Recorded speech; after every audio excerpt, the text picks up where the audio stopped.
Gang, what's up? Hope everybody's doing well out there today. Welcome back here to another edition of Intuitive Angling.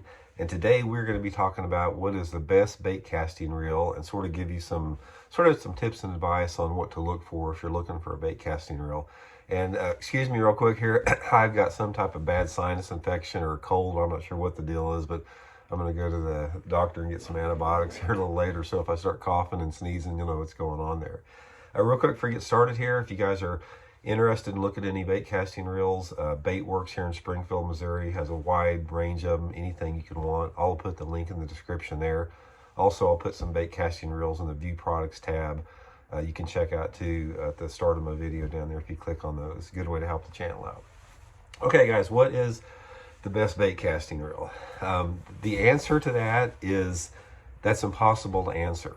One of the things that you're going to find out about bait casting reels, guys, is there are too many of them on the market. It's just like the market is completely flooded with bait casting reels. I mean, I cannot keep up with it. Back when I started fishing a lot for bass back in the late 70s, you know, a company would have like one or two models. That's all they would have. Now, these big reel companies, man, they have 20, 30 or more different models of bait casting reels. They got, you know, wide spools, narrow spools. They got low profile, high profile. They've got different gear ratios. They got left-handed and right-handed. It's just like it's so difficult to keep up with what, you know, you need to keep up with. So I sort of want to simplify that a little bit so you guys don't get quite so intimidated if you're looking for one. The number one thing, guys, you can, you know, bait casting reels are sort of like any other equipment you get. You're going to get what you pay for in terms of the smoothness and the components, the attention to detail, and you know, just how long they last. So that's the first thing to remember. You know, you got reels out there between $40 to $400 or more. So that's all relative to the components that they use in the reel. The first thing that I would suggest, guys, and I'll tell you right now, I mean, I use the Lew's BB1 is the reel I use. I don't get these given to me, guys. I buy them just like you guys do, but the Lew's BB1 is the one I use. The thing that you want to do, the number one important element, is it has to feel good in your hand. Now, everybody has different size hands. I got pretty large hands, so the way that this reel feels in my hand, it feels comfortable. It doesn't feel too big. It doesn't feel too small. I just like the way it feels with the rod like that. So that's the number one thing that you have to, you know, get into. I think that's probably more important than even some of the components in it. The next thing you need, though, in a reel, when you're looking for it, is look for one that's got a fairly large handle grip on it. You know, when I'm talking about that, I'm talking about some length on it, because this gives you a tremendous amount of leverage on the fish. If you've got a reel that has your handles that aren't too large or too close together, you don't have the leverage on the fish. So look for a wide handle with that. Now the gear ratios, guys, you know, there's everything from 4 to 1 to 8, 9 to 1 now. I don't get sucked into that.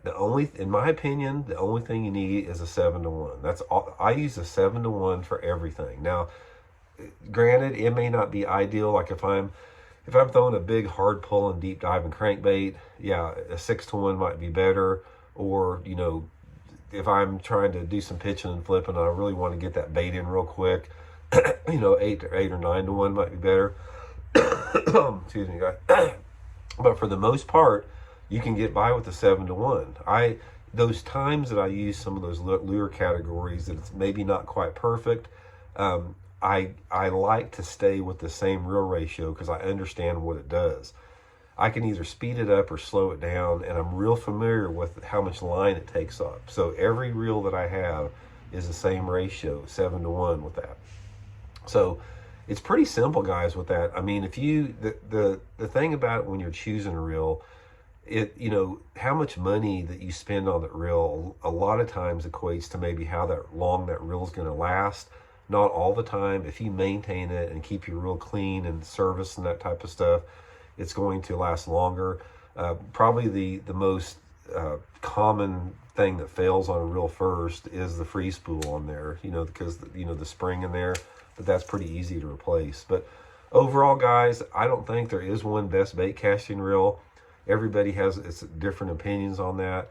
it's sort of like outboard motors. I mean, they're to the point now where they're all good.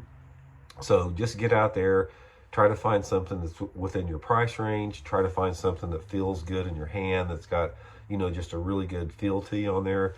Get you a wide grip on there, and you'll be good to go. So also, like I said, I think you can get by with 7-to-1. I don't think you really need anything else beyond that. So hope that helped you guys.